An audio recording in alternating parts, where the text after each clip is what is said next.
Big dreams, a meaningful platform, and a crown with purpose. Today, we're getting to know the woman behind the title. Let's welcome Lindsay Jones, Miss Charleston 2026. Thank you so much. I'm so excited to be here. So glad to have you here. The crown suits you. Thank you. Yes, it fits your head perfectly. Thank you.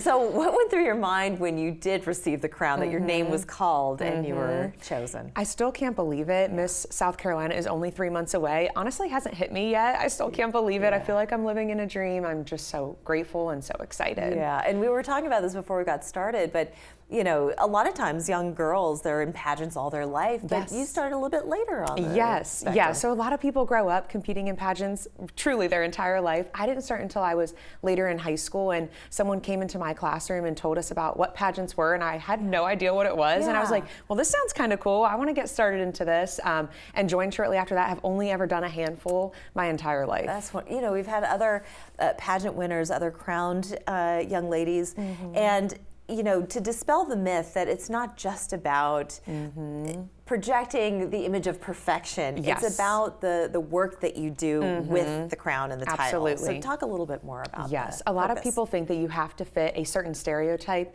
to compete in the Miss America organization, but it's actually the opposite. As you mentioned, there's other things. So people do community service projects and choose something that's near and dear to their heart. Mine is Big Brothers Big Sisters. I'm all about mentoring the next generation. And another thing I'm passionate about is Pilates events. So I actually host Pilates events all across the country. I have one coming up this weekend in Charlotte. Super excited. So I travel and host these women empowerment workshops, and they're always free because I want people to be, you know, feel like they can come, they can access them, and it's such a great. We're going to exchange numbers after this. Yes. I love Pilates. No, but I love that you are involved with Big Brothers Big Sisters.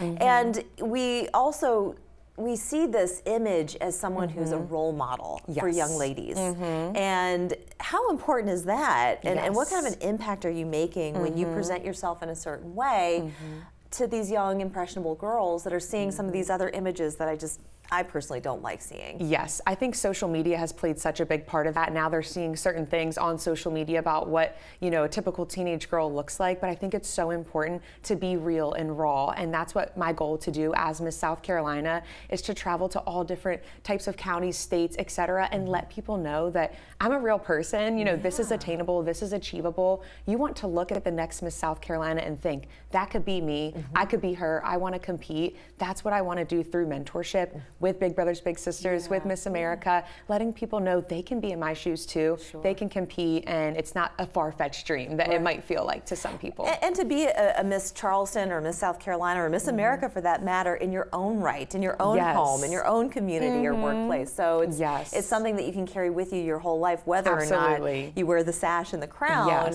but it's just how to be your best self. Absolutely, and you make so many interpersonal connections as well, interview skills, resume building, networking opportunities. There's so many great things that come from pageants that people don't realize, you know, how to do your own makeup and your own hair, getting yourself ready for the day. You do a perfect job, by the way. Thank you. You do an excellent job. Thank you. And your hashtag is She Means Business, isn't it? So you're talking about the networking and the resume building and all of that stuff. Absolutely. So where do you see yourself post pageants? Yes. So right now I'm actually employed by Stanley Black & Decker, the world's largest power tool company. And I've been there for 5 years now, working in sales. So this summer I'll hit 5 years, and I work on our traveling sales team, so as a national account manager. So I go all over the country, which is really nice with pageants because I feel like I can talk to people anywhere. And I've grown my network so much, but my main goal is to continue my sales career, hopefully go compete at Miss America, and just keep empowering women. So you do want to reach Miss America. So you're not stopping anytime soon. Yes.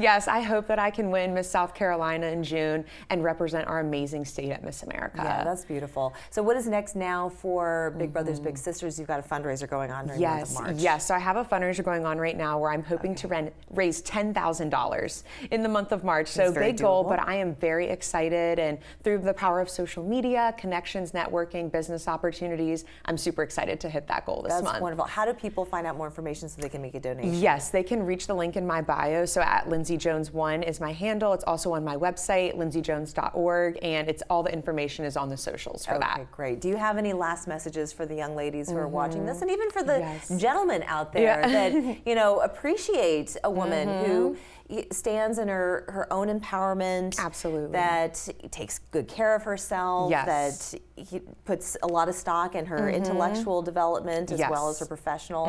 So what do you have to say to those folks? The biggest thing I would say is never give up on your dreams. Never put yourself inside of a box, because a lot of people, when I went to go into power tools, they were like, why would you go do that? What do you know about? A little bit disparate images here. I know, right? I'm wearing a pink tools. dress, and I also work in power tools. My parents always say, it. princess to power tools. That's kind of like my slogan. But I would tell them, do not listen to what other people say, because when I graduated college, even my friends, my professors, they didn't believe in me. They said, why would you go sell power tools? What do you know about holding a hammer and a screwdriver? I said, you just wait. And now I know everything about power tools. So well, if that'll teach anybody, I'll show you. Yes, so I would just say never give up on your dreams. Don't place yourself inside of a box. Get out of your comfort zone. Do things you're uncomfortable with, and you'll succeed. I think there's nothing better than a woman knowing how to use a power tool and using it well. I can do everything. Too. I can fix everything around the house. Just call me up. Oh, okay. I'm going to call you about the Pilates. Yes. Lindsay, thank you so much for joining us, and good luck. Yes, and thank congratulations you so much. on I this really title. appreciate it. We'll be back after this.